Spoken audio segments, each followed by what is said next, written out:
और उधर मध्य प्रदेश में अब ठंड का असर देखने को मिलने लगा है। आपको बता दें 20 डिग्री से नीचे पहुंचा कई जिलों में तापमान। पचौड़ी में रात का तापमान 12 डिग्री सेल्सियस। तो वहीं मौसम विभाग के अनुसार 15 नवंबर से ठंड बढ़ जाएगी। उत्तरी हवाएं चलने से पारे में और भी गिरावट होगी।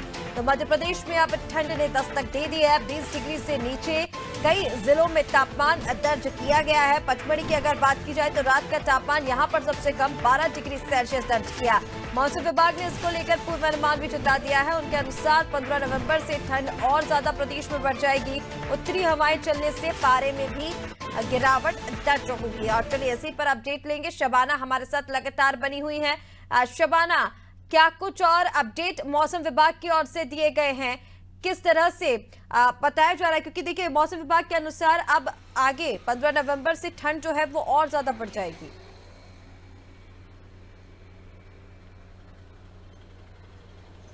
देखिए बिल्कुल मैं आपको बताना चाहूँगी कि मध्य प्रदेश में फिलहाल कोई सिस्टम एक्टिवेट नहीं है। फिलहाल उत्तरी हवाओं का असर पूरे मध्य प्रदेश में आने वाले 2 से 3 दिनों में देखने को मिलेगा, यानी कि 15 नवंबर में मध्य प्रदेश में अच्छी खासी ठंड की दस्तक हो जाएगी। इसके अलावा अगर मैं राजधानी भोपाल की बात करूँ तो यहाँ पर भी आज से हल्की ठंड महसूस होने लगी है। रात के समय तो तापमान ठीक था, लेकिन दिन के समय की अगर मैं बात करूँ, मॉर्निंग के समय की बात करूँ तो अभी हवाएं चल रही थी और ठंडक महसूस हो रही थी। इसके अलावा प्रदेश के कई हिस्से ऐसे हैं जहां पे तापमान 20 डिग्री से नीचे पहुंच गया। अगर मैं पचमढ़ी की बात करूं तो यहां पर तापमान 12 डिग्री सेल्सियस के आसपास है। और अमरकंटक अनूपपुर की बात करूं तो यहां पे भी तापमान 13 से 15 डिग्री के बीच पहुंच गया, यानी कि मध्य प्रदेश के कई हिस्सों में तापमान में गिरावट दर्ज की गई है।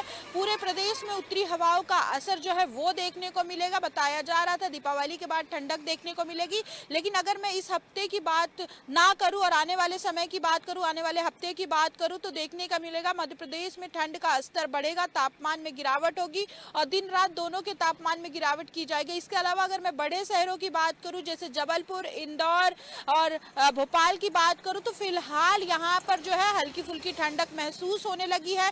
कल तक की अगर मैं बात करूं तो कल तक मौसम थोड़ा सामान्य था, ड्राई वेदर था, लेकिन फिलहाल जो है बताया जा रहा है कि आज से थोड़ा ठंड देखने को मिलेगी बड़े जिलों में। तो फिलहाल अगर मैं ग्वालियर चंबल की बात करूं तो यहाँ पे आप देखेंगे सबसे ज्यादा गर्मी होती है और उतना ही यहाँ पे ठंड का असर होता है। तो ग्वालियर चंबल भी ठंडक भरा रहा और आने वाले समय में यहाँ पे और ठंड देखने को मिलेगी। अगर मैं रीवा शहडोल संभाग की बात करूं तो यहाँ पर मौसम ज्यादातर सामान्य होते हैं अन्य जिलों के अपेक्षा। तो यहाँ पे भी मौसम में जो है वो तापमान में गिरावट देखने को मिली है। इसके अलावा जितने भी जल स्रोत वाले इलाके हैं, जितने भी जल स्रोत वाले जिले हैं जहाँ पे ज्यादा पानी का जो है वो बहाव होता है, वहां पर जो है ज्यादा ठंडक देखने को मिली है। तो तमाम मध्य प्रदेश के हिस्से हैं जहां पे अलग अलग तापमान में गिरावट देखने को मिली है, लेकिन कई जिले ऐसे हैं जहां पे तापमान 20 डिग्री के नीचे पहुंच गया और सबसे ज्यादा ठंडक जो है पचमढ़ी और अनूपपुर अमरकंटक जिले में देखने को मिली। शबाना, जिस तरह से आपने बताया, देखिए अब मध्य प्रदेश वासियों को ठंड का एहसास भी होने लगा है।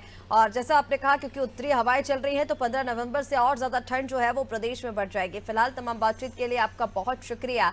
तो मध्य प्रदेश में ठंड दस्तक दे चुकी है। 15 नवंबर से ठंड और बढ़ जाएगी। जिस तरह से क्योंकि मौसम विभाग की ओर से इसको लेकर पूर्वानुमान भी जताया गया, 20 डिग्री से नीचे जो है तापमान दर्ज किया गया है। और अगर पचमढ़ी की बात की जाए तो यहाँ पर सबसे कम रात का जो तापमान है वो फिलहाल 12 डिग्री दर्ज किया गया है।